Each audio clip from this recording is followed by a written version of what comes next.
pontos que você acha mais problemáticos dessa gestão, assim, que você acha que são chaves, assim, no sentido da sua mudança de postura e da necessidade de construção de uma chapa nova, por exemplo?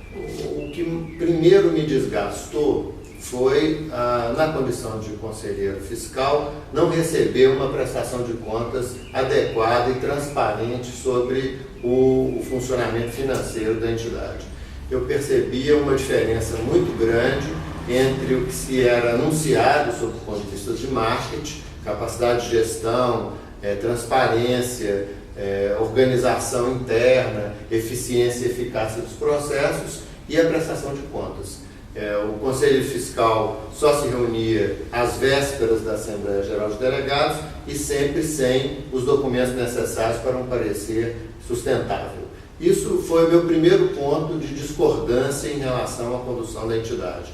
O segundo ponto se mostra de uma forma mais genérica, na medida em que o modo como é exercido o poder dentro da entidade hoje não me agrada sob o ponto de vista associativo. Na qualidade de associado, eu não espero que o presidente da BP seja só um ícone, né, de marketing e de imagem.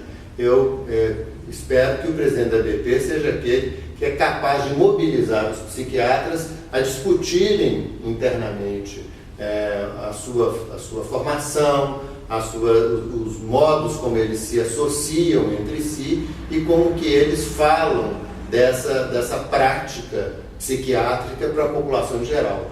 Eu sou absolutamente contra a ideia de que, se nós tivermos um presidente hiper conhecido e que funciona como uma artilharia, que isso nos salvará dos vários pontos de crise pelos quais passamos hoje como especialidade médica.